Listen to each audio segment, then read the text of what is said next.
네, 글로벌 웨신센터입니다. 주말 동안에도 다양한 이슈들이 많이 나왔는데요. 이러한 이슈 속에서 아직까지도 시장의 관심은 은행에 쏠려 있습니다. 첫 번째 기사 내용부터 함께 살펴보시죠.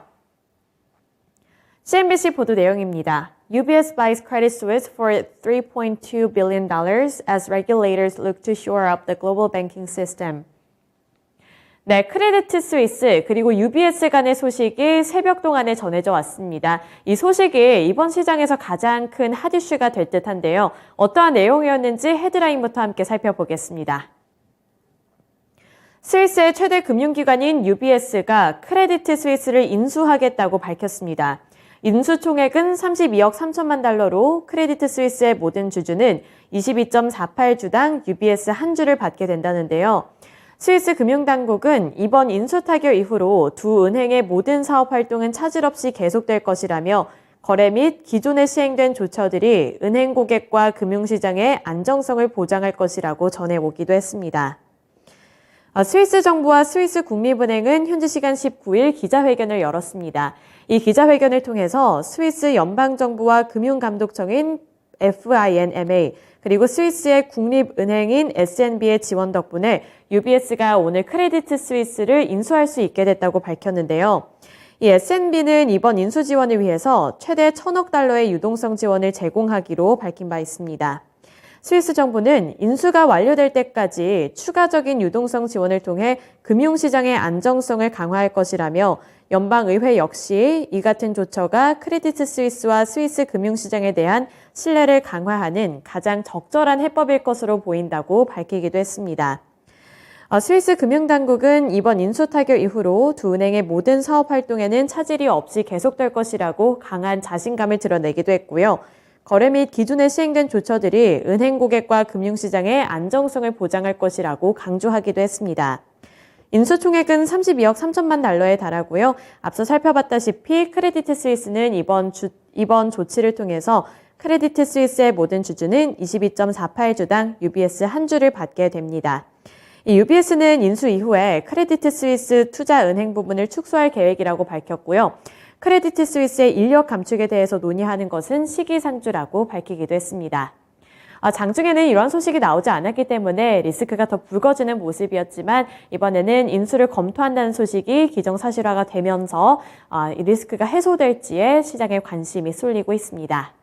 네, 이어서 두 번째 기사 내용 함께 살펴보시죠.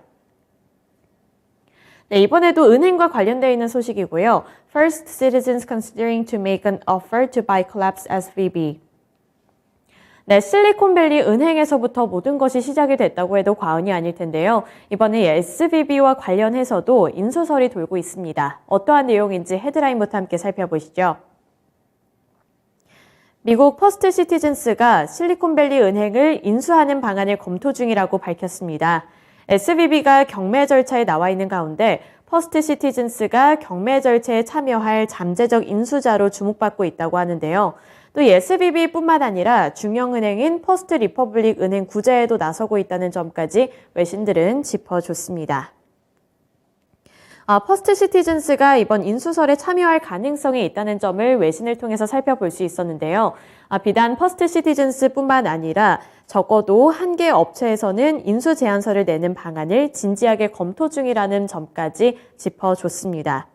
퍼스트 시티즌스는 최종 결정을 내린 것은 아니라고 밝혔고요. 인수 의향을 밝히지 않을 수도 있다는 가능성은 함께 염두에 둬야 한다는 외신들의 분석이 함께 나오고 있는데요.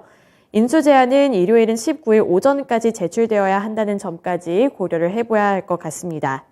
SVB를 관리 중인 연방예금보험공사인 FDIC는 이날 인수 제안 접수 여부에 따라서 SVB를 통째로 매각을 할 것인지 또는 분할해서 매각할 것인지 결정할 예정이라고 밝혔는데요. 블룸버그와 주요 외신 보도에 따르면 정상 근무 시간이 아닌 시간대에 퍼스트 시티즌스와 FDIC 관계자들에게 이번 기사에 대한 의견을 달라는 요청을 보냈지만 이 부분에 대해서 즉각적인 답안을 얻지는 못했다고 밝히기도 했습니다. 퍼스트 시티즌스가 앞서 FDIC의 SVB 매각 입찰에 참여를 했지만 당시에는 이 가격적인 부분에서 합의가 이루어지지 않았다는 점도 함께 고려를 해보셔야 될 것 같고요. 이 회사는 지난해 CIT 그룹을 20억 달러에 인수하는 계약을 맺은 바 있기 때문에 이런 부분에서 합의에 도출할 수 있을지, 그리고 이러한 가능성이 현실로 이루어질 수 있을지가 주목해 봐야 할 대목입니다. 네, 넘어가서 세 번째 기사 내용 보도록 하겠습니다. OECD lowers Korea's 2023 growth forecast to 1.6%. 네, OECD가 우리나라에 대한 경제 성장률 전망치를 하향했습니다. 어떻게 하향했는지 수치부터 함께 살펴보시죠. OECD가 한국의 경제 성장률 전망치를 1.6%로 하향 조정했습니다. 지난해 11월의 전망보다 0.2%포인트 낮아진 수준이고요. 다만 내년의 경제 성장률은 중국의 리오프닝 효과를 들며 기존 전망치보다 0.4%포인트 오른 2.3%로 전망을 했습니다. OECD는 경제 전망을 발표를 했습니다. 지난달에 한국은행 쪽에서도 우리나라 경제 성장률을 1.6%로 예측한 데 있었는데요. 여기에 이어서 OECD까지도 같은 수준의 전망치를 내놓은 겁니다. 이 OECD 같은 경우에는 올해 글로벌 세계 경제 성장률 전망치 같은 경우에는 상향 조정을 했지만 우리나라 같은 경우에는 약간은 밀릴 수도 있다고 전망을 한 건데요.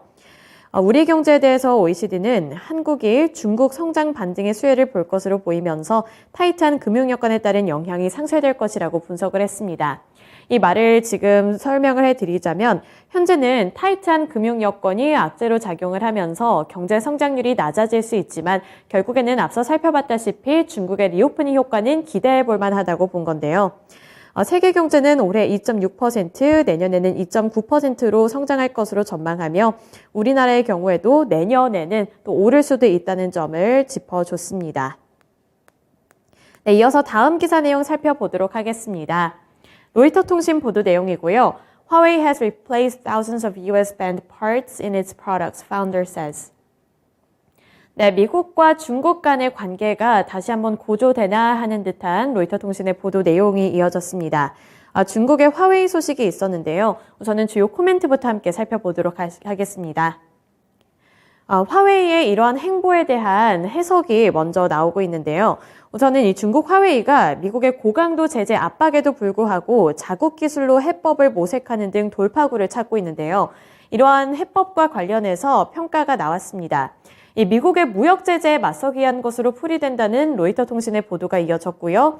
화웨이의 창업자인 런정페이 회장은 지난 3년 동안 미국 제재로 타격을 입은 제품의 13,000개 부품을 중국산으로 교체하고 4,000개 정도의 회로판을 재설계했다며 생산이 안정됐다고 밝혔습니다. 런정페이 회장은 지난 3년 동안 미국 제재로 중국이 타격을 받았는데 이 타격을 받았던 제품의 13,000개 부품을 이제는 자체적으로 생산할 준비가 되어 있다고 밝힌 겁니다. 또 아울러 지난해 R&D 분야에는 238억 달러, 하나로 봤을 때 약 31조 원을 투자했다는 점까지 강조했는데요. 지난 2019년 도널드 트럼프 미국 행정부 때부터 화웨이를 비롯해서 중국의 기업들은 무역 제재를 강하게 받은 바 있습니다. 이러한 부분들이 직접적인 타격을 줬는데 이러한 미국의 무역 제재에 맞서기 위해서 화웨이가 자체적으로 부품을 생산하겠다고 밝힌 겁니다. 화웨이는 미국 기업으로부터 반도체나 제조 장비 공급은 물론 기술 접근까지 차단을 당했던 바 있고요. 5G 등 기술 제재에 나선 바 있는데 이렇게 핵심 반도체 수급에 어려움을 겪어왔던 만큼 결국에는 자국산 부품 교체와 재설계 등을 거쳐서 돌파구를 마련하겠다고 나선 겁니다. 네, 마지막 기사 내용 살펴보겠습니다. 월스트리트 저널 보도 내용이고요. Ford, General Motors engage in China price war as car sales slump. 네, 미국의 포드와 제너럴 모터스, 독일 BMW와 폭스바겐 등 글로벌 완성차 업체들이 중국에서 가격 전쟁에 나서고 있는데요. 월스트리트 저널 보도에 따르면 포드는 자사 전기 SUV 머스탱인 마하 2의 가격을 $6,000 인하하기로 했고요. 제너럴 모터스의 일부 캐딜락 딜러들도 약 20% 단기 할인에 들어가겠다고 밝혔습니다. 이 원인은 무엇일지 외신들의 분석도 함께 살펴보시죠. 불투명한 경기 전망 속 많은 소비자들이 고액 구매를 기피하면서 1월과 2월 중국의 전체 소매차 판매는 1년 전과 비교했을 때 5분의 1 가까이 감소했다는데요. 수년간 성장이 정체되고 휘발유 자동차 판매가 감소한 데 이어 중국산 전기차 판매가 증가하며 중국에서 외국 자동차 기업들의 역풍이 거세지고 있다는 겁니다. 중국 정부의 전기차 보조금이 종료되면서 판매가 급격하게 위축되자 이 대규모 가격 할인 카드를 꺼내고 있는 건데요. 글로벌 완성차 기업들이 너도 나도 할 것 없이 할인 카드를 꺼내 들고 있는 것은 중국 정부의 정책 전환으로 풀이가 되고 있습니다. 지난해 말에 제로 코로나 정책을 처리한 중국 정부는 동시에 자동차 구매자에 대한 세금 감면 그리고 전기차 장기 보조금 정책을 중단한 바 있는데요. 이에 따라서 중국의 1, 2월 자동차 판매는 1년 전과 같은 기간과 비교했을 때 20% 가까이 급감을 했습니다. 외국 자동차 업체들은 사정이 더 안 좋게 됐는데요. 중국에서도 경쟁력을 갖추고 있는 전기차 판매가 증가하고 있는 만큼 이러한 중국 정부의 정책 전환까지 맞물리게 되면서 외국 기업들이 상대적으로 경쟁력을 잃고 있기 때문에 이 가격 경쟁에 뛰어들었다는 풀이가 나오고 있습니다. 네, 이렇게 5가지 기사 내용 함께 살펴봤고요. 지금까지 글로벌 외신센터였습니다.